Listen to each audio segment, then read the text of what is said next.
दुनिया के दिग्गज कलाकार सतीश कौशिक अब हमारे बीच नहीं रहे। एक्टर सतीश कौशिक इस दुनिया को बुधवार की रात 66 साल की उम्र में अलविदा कह गए।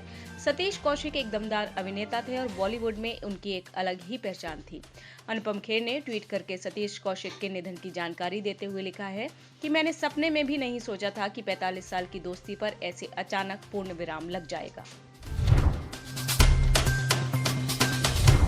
गया में होली के दिन हुआ बड़ा सैन्य हादसा।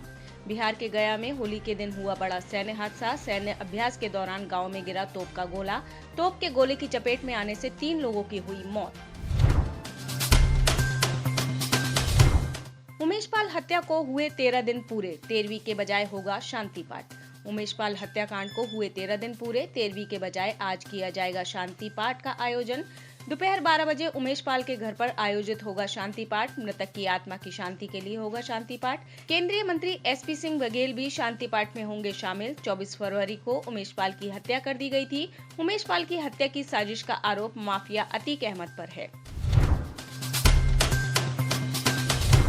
समथर स्टेट के महाराजा और पूर्व गृह मंत्री रणजीत सिंह जूदेव का निधन। झांसी जनपद के समथर स्टेट रियासत के महाराजा और उत्तर प्रदेश के पूर्व गृह मंत्री रणजीत सिंह जूदेव का 72 वर्ष की आयु में निधन। महाराजा 6 बार विधायक और 1 बार एमएलसी रहे। उनका पार्थिव शरीर समथर किले में रखा गया है, जहां आज महाराजा के 10 से 2 बजे तक होंगे अंतिम दर्शन। 2 बजे के बाद होगा अंतिम संस्कार। के कविता ने ईडी से पेश होने के लिए मांगा समय। दिल्ली शराब नीति मामले में तेलंगाना के सीएम के चंद्रशेखर राव की बेटी के कविता ने पत्र लिखकर ईडी के सामने पेश होने के लिए मांगा समय। 11 तारीख को के कविता जांच में शामिल होंगी। उन्होंने जांच के नाम पर राजनीति करने का लगाया आरोप। पीएम मोदी और ऑस्ट्रेलिया के पीएम एंथनी अल्बनीज आज साथ में देखेंगे मैच। ऑस्ट्रेलिया के पीएम एंथनी अल्बनीज अहमदाबाद के नरेंद्र मोदी स्टेडियम पहुंचे। पीएम नरेंद्र मोदी ने उनका स्वागत किया। पीएम मोदी और ऑस्ट्रेलियाई पीएम एंथनी अल्बनीज आज से शुरू हो रहे बॉर्डर गावस्कर ट्रॉफी 2023 के अंतिम टेस्ट मैच के पहले दिन का मैच देखेंगे। अहमदाबाद के नरेंद्र मोदी स्टेडियम में श्रृंखला के अंतिम टेस्ट मैच में ऑस्ट्रेलिया ने टॉस जीता और पहले बल्लेबाजी का फैसला लिया। यूपी बीजेपी ने लोकसभा चुनाव 2024 की तैयारी की तेज। यूपी बीजेपी ने मिशन 2024 के लिए तैयारी तेज की। नगर निकाय चुनाव के लिए बीजेपी की तैयारी तेज। बीजेपी सक्रिय बूथ सशक्त मंडल कार्यक्रम करेंगी। यूपी के सभी मंडलों में कार्यक्रम करेगी आयोजित। निकाय चुनाव से पहले आयोजित होगा कार्यक्रम। उत्तराखंड में नदियों में जलस्तर घटने से बिजली परियोजना प्रभावित। नदियों में जलस्तर कम होने से उत्तराखंड जल विद्युत निगम लिमिटेड परेशान। यूजेवीएनएल का घट रहा है बिजली उत्पादन। कम बिजली के उत्पादन को लेकर यूपीसीएल की चिंता बढ़ी। इससे उत्तर प्रदेश और उत्तराखंड की विद्युत आपूर्ति प्रभावित होगी। भारतीय नौसेना के प्रमुख समुद्री युद्ध अभ्यास ट्रोपेक्स ने दिखाई अपनी क्षमता। ट्रोपेक्स 2023 का प्रमुख ऑप लेवल अरब सागर में हुआ संपन्न। इसमें भारतीय नौसेना की सभी इकाइयों के साथ साथ भारतीय थल सेना, भारतीय वायुसेना और तटरक्षक बल से जुड़ी परिसंपत्तियों की भी भागीदारी हुई। ट्रोपेक्स में लगभग 70 भारतीय नौसेना जहाजों, 6 पनडुब्बियों और 75 से अधिक विमानों ने दिखाई अपनी ताकत। पर्यटन को बढ़ावा देने के लिए भारत सरकार लेगी बड़ा निर्णय। देश में विदेशी पर्यटन को बढ़ावा देने के लिए विदेशी पर्यटकों के लिए भारत एक आकर्षक स्थान है। अमेरिकी और यूरोप समेत कई अन्य देशों से लाखों पर्यटक हर वर्ष भारत घूमने फिरने आते हैं। अब इन पर्यटकों के लिए भारत में घूमना फिरना सस्ता और शानदार अनुभव होने वाला होगा। सरकार अप्रत्यक्ष कर व्यवस्था जीएसटी में एक बहुप्रतीक्षित बदलाव करने जा रही है, जिससे विदेशी पर्यटकों को ठीक ठाक बचत होगी। केंद्रीय मंत्री किरण रिजिजू कांग्रेस नेता राहुल गांधी पर भड़के। ब्रिटेन की कैम्ब्रिज यूनिवर्सिटी में दिए राहुल के बयान को ट्वीट करते हुए किरण रिजिजू ने राहुल गांधी को देश की एकता के लिए सबसे बड़ा खतरा बताया। साथ ही उन्होंने लंदन में कांग्रेस के एक समर्थक की सलाह का वीडियो भी शेयर किया है, जिसमें वह राहुल को इंदिरा गांधी का उदाहरण देते हुए ये समझाते हैं कि भारत के खिलाफ दुनिया के किसी और देश में बोलना ठीक नहीं है। टिकैत के परिवार को बम से उड़ाने की मिली धमकी। नरेश टिकैत के बेटे गौरव टिकैत के मोबाइल पर टिकैत परिवार को बम से उड़ाने की धमकी मिली। मामले की जानकारी के बाद भारतीय किसान यूनियन के राष्ट्रीय प्रवक्ता चौधरी राकेश टिकैत ने केंद्रीय गृह मंत्री अमित शाह को चिट्ठी लिखकर परिवार की सुरक्षा की मांग की है। साथ ही इसकी जानकारी थाना सिविल लाइन को लिखित में तहरीर में दे दी गई थी। छत्तीसगढ़ में युवाओं को हर महीने मिलेगा 2500 रुपये बेरोजगारी भत्ता। छत्तीसगढ़ सरकार ने चुनाव से पहले खेला बड़ा दांव। युवाओं को साधने के लिए सीएम भूपेश बघेल ने उनके लिए बेरोजगारी भत्ते का ऐलान कर दिया है।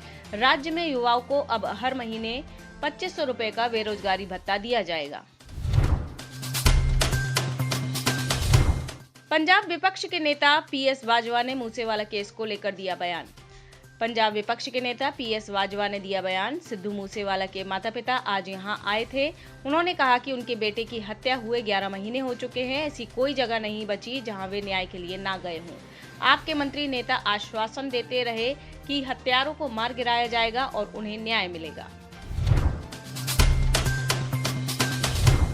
प्रेस कॉन्फ्रेंस करके ईडी के दुरुपयोग के आरोप पर जवाब देगी बीजेपी। विपक्ष के 9 नेताओं ने पीएम मोदी को पत्र लिखा था। केंद्रीय एजेंसियों के दुरुपयोग का लगाया था आरोप। उन्हीं आरोपों का जवाब प्रेस वार्ता कर देगी भाजपा। दिल्ली, पंजाब, बिहार समेत कई राज्यों में बीजेपी की करेगी प्रेस कॉन्फ्रेंस। मलेशिया के पूर्व पीएम मोहिउद्दीन यासीन भ्रष्टाचार के आरोप में गिरफ्तार। मलेशिया के पूर्व प्रधानमंत्री पर कोरोना काल में भवन निर्माण ठेकेदारों से परियोजनाओं के बदले अपनी पार्टी बेरसातू के खातों में रुपए ट्रांसफर करने का आरोप लगा है। भ्रष्टाचार का आरोप लगने के बाद मलेशिया के पूर्व पीएम मोहिउद्दीन यासीन को गिरफ्तार कर लिया गया है। पाकिस्तान में ड्राइवर ने डॉक्टर की गला रेतकर की हत्या। पाकिस्तान के हैदराबाद के एक डॉक्टर धर्म देवी राठौर को मंगलवार को उनके ड्राइवर ने उनके घर के अंदर ही गला काटकर मार डाला। पुलिस ने आरोपी ड्राइवर को उसके घर से गिरफ्तार कर लिया है। आरोपी की पहचान हनीफ घेलारी के रूप में हुई है। डॉक्टर के रसोइये ने पुलिस को बताया कि घर आते समय दोनों में कहासुनी हो गई थी। वहां पहुंचकर चालक ने रसोई के अंदर से चाकू निकाला और उसके ही घर में डॉक्टर की हत्या कर दी। पाकिस्तान ने ईरान के प्रतिबंधों से छूट दिलाने के लिए अमेरिका से किया संपर्क। पाकिस्तान अमेरिका को यह समझाने की कोशिश कर रहा है कि प्रतिबंधों में छूट मिलने की स्थिति में Iran Pakistan Bharat gas pipeline का निर्माण पूरा हो सकेगा, जिससे पाकिस्तान को ऊर्जा का सस्ता स्रोत मिलेगा, जिससे उसे आर्थिक बदहाली से बाहर निकलने में मदद मिलेगी। दरअसल ईरान ने अपने हिस्से के पाइपलाइन का काम 2011 में ही पूरा कर लिया है। कान के हिस्से का काम बकाया है। इसी को लेकर ईरान ने पाकिस्तान को अल्टीमेटम दिया है। भारत ने अफगानिस्तान को गेहूं भेजने का किया ऐलान। तालिबान ने की भारत की तारीफ।